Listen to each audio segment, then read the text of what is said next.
record. Okay, today is August the 9th, last day of my 2024 summer camp. So it's my pleasure to invite my students since elementary school, Jason, and we're going to talk about John Locke essay competition. 这个 John Locke competition 是今年我们同学我们的这个高中预备班、高中班大家一起做的2024年 Global Essay Competition. OK， 很高兴的跟家长和朋友汇报 ，Jason 同学和我的另外一个女同学 Victoria 今天被的 short list， 而且被 invite to 英国去参加典礼，授奖典礼。So Jason, you're going to read for me, and we are going to discuss. Go. What is the short list? What this is about? Go ahead, Jason. The John Locke Institute encourages young people to cultivate the characteristics that turn good students into great writers: independent thought, depth of knowledge, clear reasoning, critical analysis, and persuasive style. Essay competition invites students to explore a wide range of challenging and interesting questions beyond the confines of the school curriculum. Entering an essay into our competition can build knowledge and refine skills of argumentation. It also gives students the chance to have their work assessed by experts.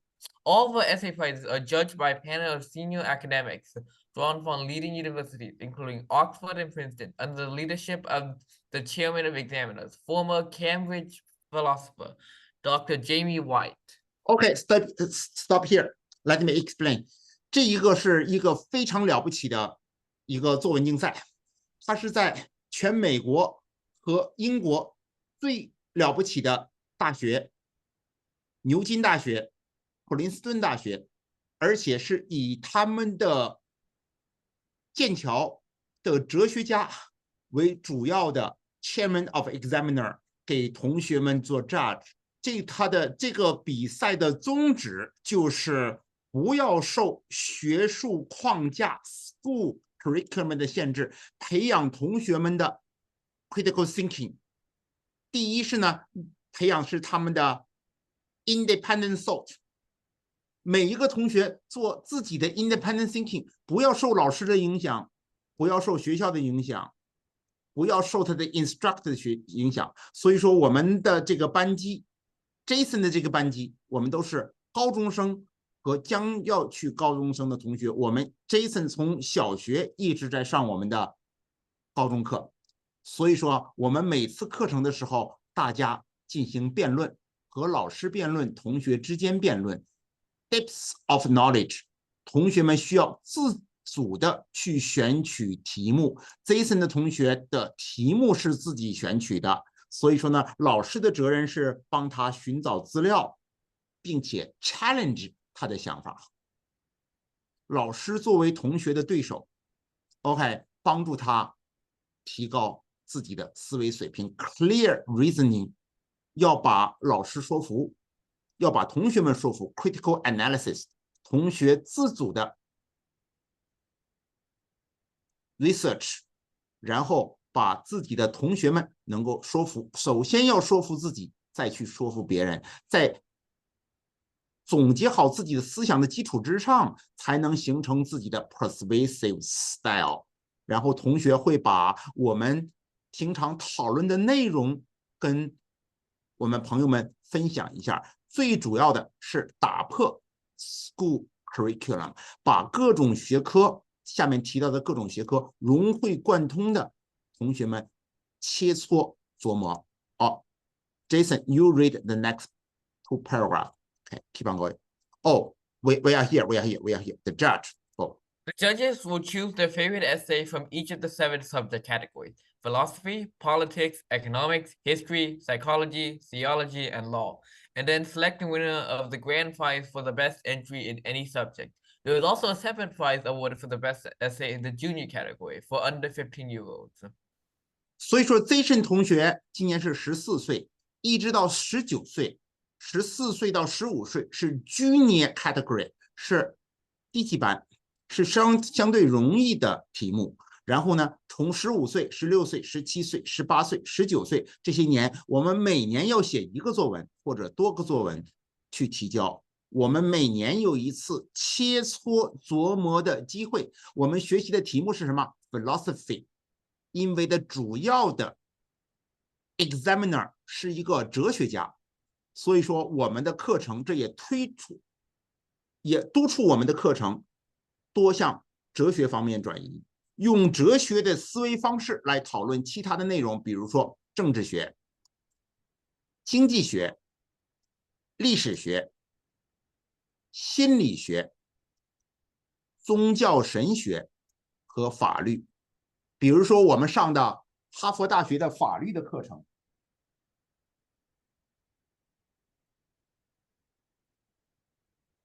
，Jason 这个班我们已经提醒过，就是这本书，哈佛大学的网红教授，由于疫情期间呢，他把所有的课程都 release 了。What's the right thing to do? Justice。这个里讲的实际上是法律哲学。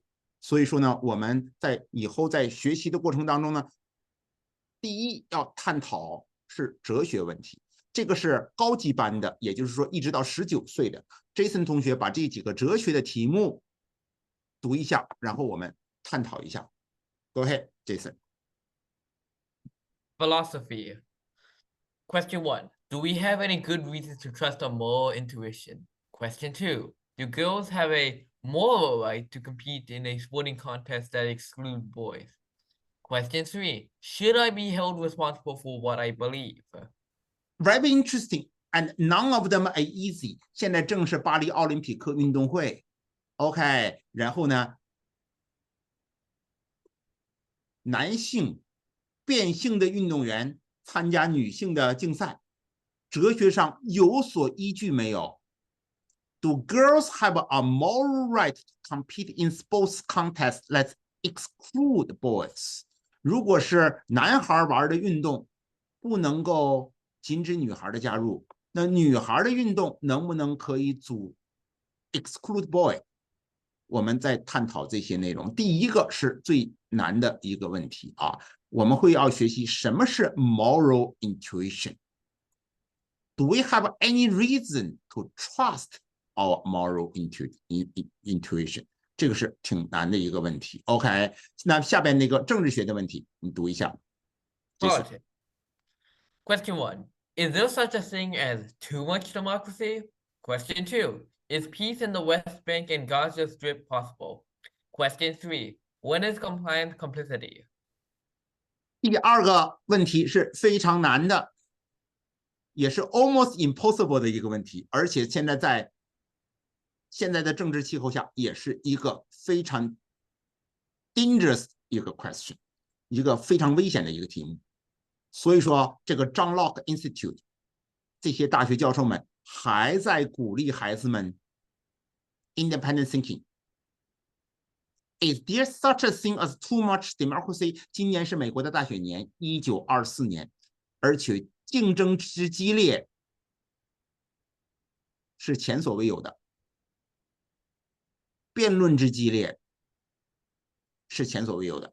所以说，在这个过程当中，跟同学们一起讨论这样的题目，那就要谈到什么是 democracy。democracy 是好是坏？直接的 democracy， 直接民主和间接民主，从古希腊的城邦一直讲到美国的2024。我们要学习政治历史、政治哲学，把这些内容结合2024年或者明年2025年的情况，才能知道。OK，economics。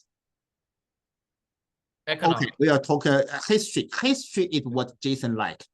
So I'm very curious to see whether you have some idea about history, because this summer camp we talk about AP World History, AP US History, AP European History. Now, Jason, this is a test without preparation. Now you read, and I want to hear your idea. Jason, go ahead. History. Question 1. Why was sustained economic growth so rare before the later 18th century, and why did this change? Okay, talk about it. In the past, well, right now, a lot of people have food security. We don't worry about what we eat tomorrow. We can just go to a cabinet, pick something out, make a meal, and just enjoy life. However, this was not always the case. Before the Industrial Revolution, and especially before the Columbian Exchange, famines in Eurasia and Africa were extremely common. When there were seasonal shifts in temperature, rainfall levels, or just human issues such as the plague or war or any other of the many factors. Any of these could cause the lack of food, and that leads to famine. And during a famine, many people die and many people suffer, and the economy obviously can't grow in such a horrible state. Wonderful, wonderful, wonderful. Next question are even more interesting and very challenging. You read the topic. Go ahead. Has music ever significantly changed the course of history? Listen, Jason, you have to know musical history, and you have to know world history. You have to be very familiar with the major composers. Okay, both in the East and in the West, both in the, Christian culture, Judaism culture, Chinese culture, Islamic culture, and other, for example, indigenous American culture. What music played a role in world history? You have to understand the history. Not just give you a surprise attack. Okay, challenge. Can you answer some of the question, some part of the question? Has music ever significantly changed the course of history? 音乐在人类历史上是否曾经巨大的影响了人类历史的进程？ Just randomly brainstorming yes. with me. Obviously, music has always been a representation of the culture, and a large part of the culture includes the history and the events that go on. And in many circumstances, a piece of music has signified many things. Maybe it signifies revolution, freedom, equality, democracy. Maybe it signifies the old world, monarchy, autocracy, stuff like that. And sometimes it also shows extremism, nationalism, and the ability of us to destroy each other in such horrifying ways, and yet simultaneously come together. Wonderful. This is only in our brainstorming stage. Okay, so we will keep on talking about topic like this. So next year, when they release the topic, our whole class, we will have debate, we have discussion, rounds, at least 3 rounds. Okay, you write your essay, we debate with you, we challenge you, you keep on improve your essay. Okay, that's my job. Okay, next one. In our class, from the first time you work with our class, right? Our high school class, our high school ready class, we always talk about history. Why do civilization collapse? Is our civilization in danger? I think you can talk about this topic forever. Now I give you 5 to 10 minutes. Go ahead. Why do civilizations collapse? Is our civilization in danger? Well, look at the Romans. Once a tiny kingdom in the middle of what is now modern Italy. It grew into the Roman Republic, and eventually it evolved or devolved into the Roman Empire. However, every empire always collapses. We've seen it in the Romans, the Carthaginians, the British to a degree, the French, the Russians, even though they're trying to retake it, the Chinese, all of those people, and you can even argue the Americans are in that state of decline. And it always happens for multiple reasons. Of course, between each civilization, things change because no civilization is the same. However, signs of decadence, complete and utter corruption, the exploitation of the most vulnerable, such as the working class, military failures and debacles, and then a new foreign threat, powerful foreign threat, are often factors in civilization class. Is all, let's call it Western civilization, in danger? Most Good job. likely. Congratulations. You already open your mind to a lot of historical ideas, the rise and the fall of empire. I would direct our future class to talk about John Locke's philosophy, John Locke's political philosophy, and his understanding of history. And John Locke and his generation always talk about the rise and fall, especially the Roman Empire, because they want to establish a British Empire and in certain way American Empire, using John Locke's philosophy, using the Roman Republic and the Roman Empire history as a reflection, as a mirror to see themselves, to establish a better constitution. For example, John Locke wrote personally North Carolina's constitution. Make sense? Even before the US Constitution was developed, he personally wrote the colonial's constitution and used them as an example to establish American Republic. So there's a lot of things for us to dig, but law, next semester, we are going to talk about more about law. In before, we used the Harvard Online School to talk about the concept of justice, but this is definitely not enough. Just only one side of the story, okay? We're using John Locke's legal philosophy and London's thinking, how Oxford, Cambridge think about these topics. From the British point of view, we are going to talk about all these legal issues. Of course, 2025, the topic are going to be different, very different, but the level of understanding are similar. Make sense? The level of sophistication are similar. Therefore, Jason, read.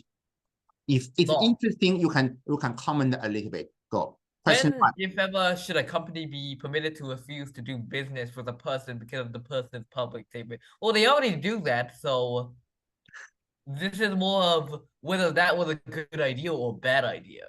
In the last 5 years, British police have arrested several thousand people for things posted on social media. Is the UK becoming a police state? Yes. It already has been a police state. Look at So 1980. your comrades, your Kevin, yesterday make a presentation on 1984, the classical book, also by British author Orwell.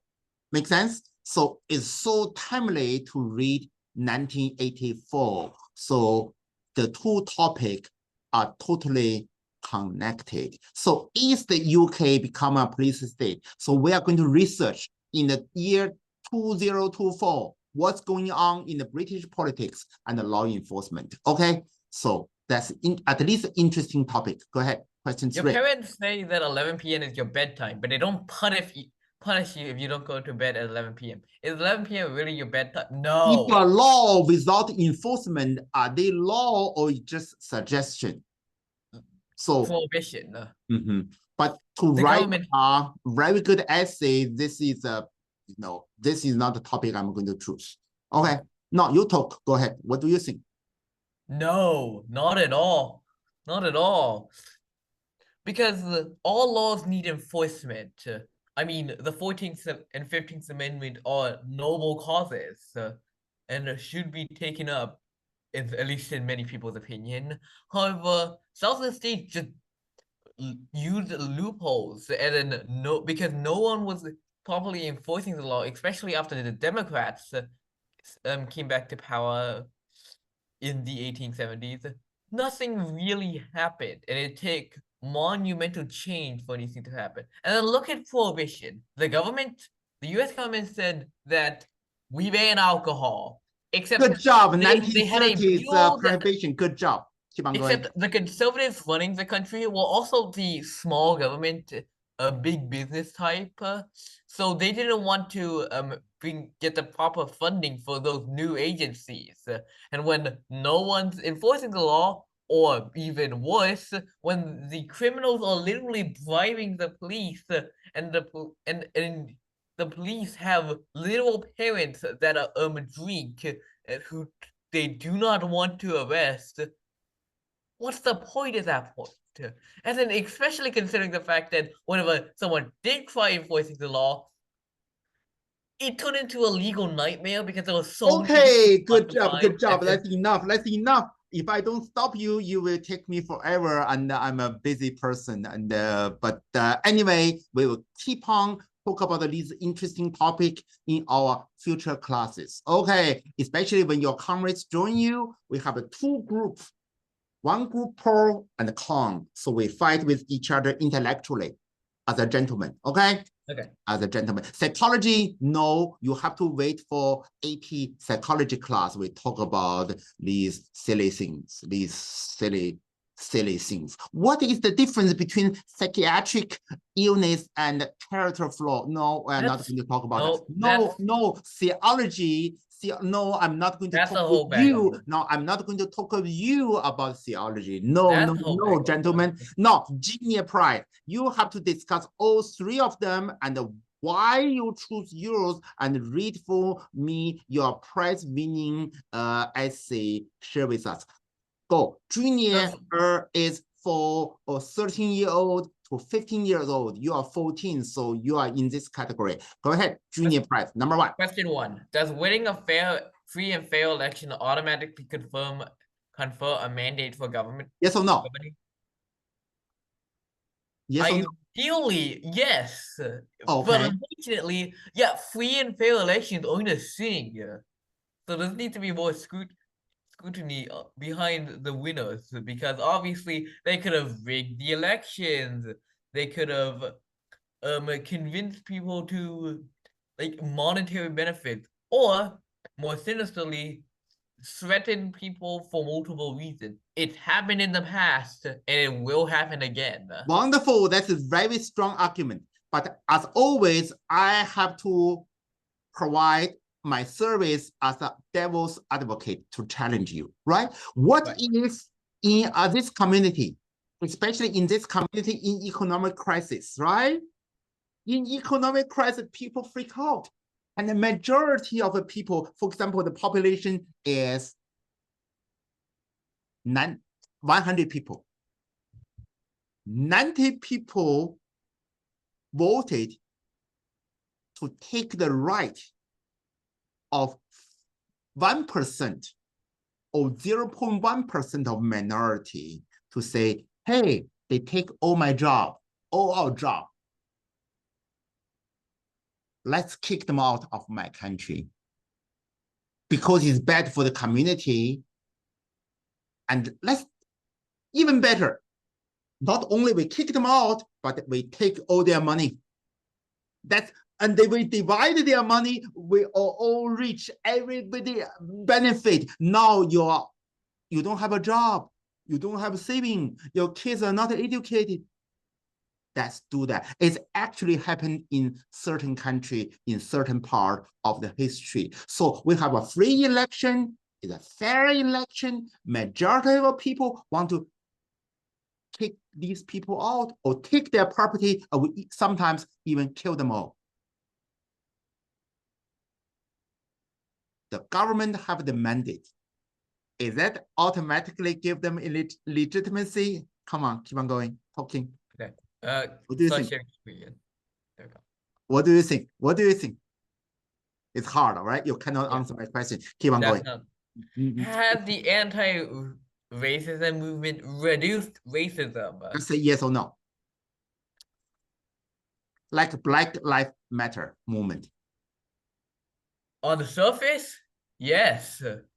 In reality, racism just switched its system from obvious were like no Negroes allowed in this restaurant to hey, we kind of zoned the area so you don't have any political power. Oh, and also you're really Stop.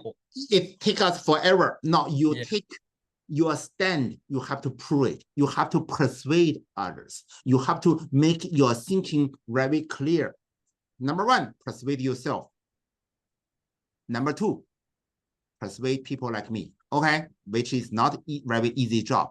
Oh, my other students, Victoria, in the prize, get shortlisted with question number 3. Is there life after death? I don't want to hear your voice. I don't want to hear your opinion because I don't want Victoria to give me a hard time. So you read number 4. How did it happen? Congratulations to Victoria. She got invited to London, shortlisted because she's only 13 years old. Congratulations. And I'm going to interview Victoria too. Question 4, go. How did it happen that government came to own and run most high schools while leaving food production to private enterprise? Is this your choice? Yes or no? Yeah, this was my choice. This is your choice. You have to tell us why you choose this topic. What's wrong with you? Okay, what's your inspiration? I didn't push you to this topic. I didn't. You cannot blame me. Go ahead. Do I answer or just explain You why? answer where you get the inspiration to choose. 这个呢，这个题目用中文跟家长汇报一下 ，OK， 跟朋友们汇报一下。Jason 同学自选的题目 ，Victoria 同学选的是第3个题目，死后是否有来生？是否有灵魂的存在？由于这个 Victoria 小同学女同学。他上的是天主教学校，平常经常讨论，在学校里也讨论问题，跟老师在学哈姆雷特这些戏剧啊之类的，也在讨论这些问题，非常深刻的哲学问题。那么呢 ，Jason 同学更喜欢讨论社会 social issue， 然后呢，他喜欢讨论政府在教育当中的作用，然后呢，又讨论food production, food safety, global environmental change, and so on and so forth. Now, I give the whole floor to Jason. I will stop talking. Jason, you talk and you share with us your essay. And you read your essay and basically tell us why you choose this topic. What's your motivation? How did you do research? And you try to persuade me. Usually, I don't trust you. Go. Go ahead. Share your essay. The reason why I chose it obviously can't be explained in a single minute with a single sentence. No, I give you 20 minutes, 30 minutes, an hour. Doesn't matter. Go ahead. But here we go. So I always wanted to do something about the kind of bad aspects of our world that we live in. Obviously, that is an extremely idealistic and arguably unrealistic proposition, but I still believe that we could do something about it. So to learn more about the topic so I can try advocate for something better, I ended up learning a lot about the education system, the US public education system in particular, because that is what I'm most used to, and that is what a lot of Americans around me are used to. Obviously, other schools are different, i.e., probably better, because the US school system is kind of awful, especially recently. But how did it become so awful? When you look at the curriculum and the expectations, it doesn't look bad at all. Oh yeah, everyone has to learn a foreign language. Everyone learns math, science, language arts, social studies, or history. And then economics, maybe how to do taxes. It looks genuinely good from especially high school when you in theory. But then there's the perception that school is the place where there are so many fights, everyone's talking about who's popular, who's not, who's dating who, and of course in more seedier areas, like they record pretty violent fights, generally the less savory aspect of a public school. And I wanted to know how the heck we got here. And then there's food, because even though I may have food security, not everyone does, and a lot of people are suffering from many health issues related to our food, from obesity to diabetes Yeah. to malnutrition, especially in Houston. among like the working class people. And I wanted to know why do these companies want to make these products? Obviously because profit and it's easy to make and people love it, but why are these so bad? And then they do all these business decisions that are not ethical, they're unethical.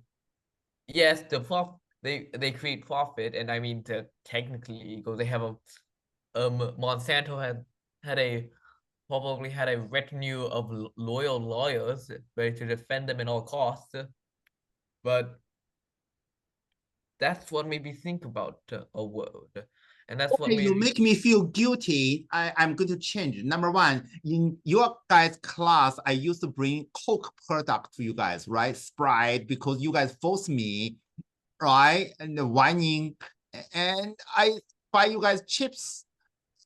And right now I feel bad. And this is Friday. We have a pizza Friday. I'm going to buy you guys pizza. Now I also feel Of bad. course. So this contribute to diabetes, right? Of course, then again, they still taste good, and I still love junk food. It's just that obviously too much is not a good thing, and just preventing people from having everything, like a Greek philosopher said, in everything practice moderation, right? So the ancient Greek philosophy always right. But a lot of people have addiction like pizza, like Coke product, and the Coke product with so much sugar, they are poison. They are poison people systematically. And there is so much diabetes in Houston and obesity. Does I hope that the world is become not more only sedentary? for the individual, but for society. So Yeah. I'm very glad you choose this topic. So we will dig even deeper. Do you have the chance to share with us your essay or no? Okay, yeah. No, you can share screen and read your essay, and I will challenge you. Read loud and clear, make it bigger, so I can utilize, with your permission, with your parents' permission, I will utilize this one to share with my students in Beijing, like tonight. Okay, and my other students in Houston or around the world. No, In the modern world. No, make it bigger so this old man can see it. Yeah, make it bigger. Better? Yeah, better. Read loud and clear using non-monotone. Impress me. Go ahead. In the modern world, private ownership as well as private ownership as well as private enterprises are extremely common. Many things are commodities and commercial products designed to be sold for profit, while other things are public goods designated by society and governments as important enough to be run by the government for the public. But the definition of what should be considered a public good is murky at best and malicious at worst. Food is a commodity, but education, including high schools, is of government importance. Now, both are vital to a healthy and democratic society, whatever that means. But considering that food, technically the more important of the two, is seemingly neglected as a tool of profit, why? This argues that governments run public schools, including high schools, because they are an effective method of control, while companies run the food industry for multiple reasons, including capitalism, lobbying, and cost cutting. Before the proliferation of modern public education, people in the pre-industrial revolution era either relied on multiple separate entities for their education, or more likely, just did not receive any education. Some people that were fortunate enough would either receive education from churches or charity or the local government, but most likely you would have to pay for private schooling or private tutor, which not everyone, i.e. not many people, can actually afford. As for public schools, while the general concept of public education dates back to the Reformation, with Protestants wanting people to become illiterate in a way to more intimately connect to the God and the Bible, it was and not listen to some pastor, it was Prussia and Frederick the Great that would really shape what education would look like in the modern day. He and a teacher named Johann Julius Heckler would create the Prussian system of education. Now, Johann Julius Heckler created the first teacher seminary in Prussia and would become a major influence on Frederick, who adapted his ideas into the General and Show Regiment Decree. Activated in 1763, would become the basis for the Prussian school system. Under the decree, public education would become mandatory and tax-funded, starting when most boys and girls are 5 years old, teaching basic literacy, optional mathematics, classical languages, and most importantly, duty, sobriety, discipline, and obedience, with the ultimate goal of creating obedient and professional soldiers that Frederick the Great can use. Over the time, this system has began to attract the attention of many educators from all over the Western world, including a Massachusetts teacher named Horace Mann, the future father of American education. After the American Revolutionary War, the founding fathers knew that they needed to create a democracy, or the appearance of a democracy. So there needed to be somewhat of an educated population, enough to be literate, understand the government, and educated enough to carry on the virtues of America. So the US government took multiple steps to encourage the rise of public education in America, and eventually the common school movement began to proliferate, advocating the 3 R's: reading, writing, and arithmetic, as well as more patriotic views for all children. And to achieve this lofty goal, supporters of the common school movement wanted to have many people in public education.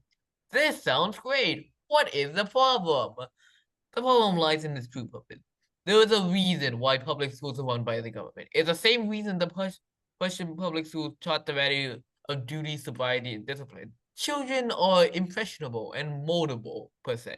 And using public schools, the government can mold a child into whatever the government wants, from soldiers to laborers to office workers, and most importantly, blind patriots and nationalists. Of course, in the hands of the right people, children can be molded into the vanguard for the better future. But let's be honest, in most cases, children are molded to keep the status quo because the people who created those systems like the status quo. This educational style is known as the factory line of education, an analogy to an industrial area factory. Under the factory line education model, children are raw material ready to be molded, sent on conveyor belts through schools or factories where the molding takes place. Teachers are inspectors and making sure the children learn the correct curriculum and the correct values, and tests are inspection of quality control, making sure the children have sufficiently memorized the curriculum. It's a very cold, clean, efficient method that is still influencing many school systems, including the American one, to this day. This is obviously an extremely effective way of controlling the populace and creating the phantom democracy, as public schools are used as the perfect way to make children educated, but not too educated. It also They want you to be able to become an obedient worker, or even not thinkers. but no, God forbid, independent thinking, critical thinking, because you are going to challenge authority. Okay, so the public school system, you get into the root, right? Start from Prussia, the small little country that's going to conquer Europe, right? But they also use their education system to conquer the whole world. Make sense? It also uses the same. That is wonderful. So you get the whole history very clear. And then you need to keep on talking about what's going on in Spin Branch. You guys' school, the gift education program, they are wonderful. But there's also majority of the high school, public school, middle school, elementary school, they sucks. Right? And why? What happened in HISD? You didn't even mention HISD. If you only did this essay once, right? Right. Under my pressure, you submit them, but you're not really prepared. Seriously, you are not really prepared. Think about it. If you spend 3 more months to study case study and pushing in here and have 1 draft, 2 drafts, 3 drafts, 10 drafts, then you will go to win the gold medal. And I will give you $500 scholarship. Okay, and you can use that for whatever reason. But I'm a poor person. I'm not going to give you $1 even right now. Okay, because you only did 1 draft, which is wonderful, but at the same time, not good enough. But it's my fault. You only have the exposure of the essay for 1.5 months, 1 month. Therefore, you only have the time to do 1 draft. Just imagine 3 drafts. That's 1, 2, 3. Or 10 drafts. You will get a national prize. Keep on going.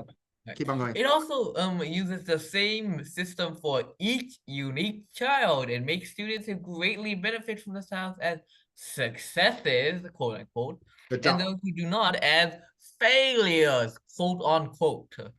Other issues with the school system include the treatment of special needs students, the complete ignorance of home life, the promotion of an ultra-competitive environment, and the very poor methods of teaching. An example, the nightmare that was HISD. Houston Independent School District was never really that good. Once a large school system always starts to fall under the bureaucracy and corruption that any large system creates. It doesn't help that a lot of the teachers were unqualified because it turns out not many people want to work off their backs constantly for $30,000 per year. And so we not only is there bad teachers, there's also bad principals, okay counselors, and sometimes really bad or worse political superintendents. Example, my school district, SPISD. In the recently not exactly recently, like a few years ago, they had they added a new school council, which, how do I say this, is the typical Trump MAGA Trump white supremacist insanity. Okay, don't go too political. Okay, yeah. I don't want any trouble, and I'm never in my class I advocate political opinion. You shouldn't do that too. Okay, right. We always keep doing education stuff. Okay, yeah. You can complain about food and school, which is okay, but don't talk about politics because some of the parents are trying to kill me. I don't want to die yet. I don't want to die yet. Okay. No. Go to the next paragraph. Right. Talk about the food industry. Because I don't want to die yet. But go. John Locke advocated for education, eventually writing the influential essay known as Some Thoughts Concerning Education 1693. The essay advocated the idea for a tabula rasa, the idea that children are a blank slate ready to learn. The essay also advocated for students to be taught the virtues of kindness, moral wisdom designed for everyday life, good manners, and learning beyond simply bookish topics. Locke also advocated for the temperament of discipline to allow wonderful. You actually did research on John Locke's philosophy. John Locke covered basically everything: psychology, education system. Because education and government always deeply connected. And then economic system, John Locke wrote a lot about that. We need to study more John Locke's philosophy. That doesn't mean you agree with John Locke. Doesn't mean you agree with John Locke. Okay, but you can use his idea as a tool. Keep on going. And for children to ask deep questions and explore voluntarily in search of a knowledge on a more personal level. Unfortunately, while many public education systems learned and incorporated the ideas John Locke advocated for, the democratic, per se, and benevolent intentions that John Locke desired have been lost, replaced by goal to manipulate the next generation into the needs of the governments behind the school. And then there is food. According to Oxford Languages, food is, quote, any nutritious substance that people or animals eat or drink in order to maintain life and growth, nourishment, provisions. In other words, food is one of the essences of life, something so important that the right to food is enshrined in Article 25 of the Universal Declaration of Human Rights, signed and ratified in 1948, as well as being enshrined in Article 11 of the International Covenant of Education, Social, and Cultural Rights, also known as ICESCR, signed and ratified in 1966, with the idea that guaranteed food security beginning to form in the 1970s. Needless to explain, food is a matter of universal need, and therefore it should not be a commercial product based on money. Unfortunately, food has become a commodity, farmed, processed, and sold by either individual producers such as farmers, or more likely, private corporations and multinational companies. As is with many sections of the economy, agriculture was heavily affected by the Industrial Revolution in many ways. New tools, machineries, and vehicles were invented during and after this time, completely revolutionizing the speed and efficiency crops could be harvested. A wheat field that previously needed hours or days to harvest could take mere minutes. However, these new technologies and techniques cost large sums of money, and while smaller farms who could not afford the new technologies either died out or remained insignificant, the farms that were rich enough greatly benefited from the increased production, accruing big profit margins. This new money allowed the farms to buy and research new technology, benefit from increased production, and either continue to grow and expand while new companies would emerge, either creating processed or ultra-processed food for the farmers, who would sell fertilizer, insecticides, herbicides, eventually even GMO seeds and crops. Of course, governments will not do anything, ranging from pure capitalist ideology to more pragmatic concerns of efficiency and mass production, to simply the power of the companies and the apathy of the governments. Right now, the agriculture and food situation has advanced to the point where large multinational companies control a large portion of our food supply. Having a food sold to us by these for-profit companies will lead to many consequences. Worst of all, food insecurity for those unable to afford the food that these people need. But John Locke would likely have not had food envisioned this way. He believed that we, as humans, have an important duty to assist other humans for the sake of the survival of humanity. A major way to help other people is charity for the famished, for the poor, for the downtrodden, for the forgotten. Instead of leaving these people to the fate, we, the people who can help, should. In the final analysis, food and education are of critical importance to a thriving society. Yet our priorities are causing hundreds of million people around the globe to go 100 every day and every night, and our implementation of public education ranges wildly. Worst of all, in the worst case scenario, the school system just failed us tremendously. We need to pressure those in charge to reform the system for the better, not just create temporary fixes that break down the system more in the long term. And we need more to pressure the world to fix our food crisis, to create new methods of agriculture, and most importantly, bring our food system out of the hand of profiteers and monolithic companies. Done. Congratulations. Okay. There is a lot of research behind it, even before you know the John Locke essay competition. You already research on the food industry, on health issues, on the social issues, inequality issues, and also, of course, what is healthy, what is not healthy, and how the control of the food can control human society. And of course, education is also may or may not be a form of social control. Therefore, we need Hold education of your own brain in your own hand. Learn from wonderful people like Charles Dickens. Make sense? The British author, Charles Dickens. Mark Twain. Mark Twain have this wonderful saying, I never allow school education to obstruct my education. He holds his education in his own hand. In the current stage, you hold your health with a majority about related with your food. The food you intake to your mouth, you have ownership to your health. That means you have to have ownership to your food. But with a limited option, you also need to research society. How about other people in Houston? How about the different sector of society?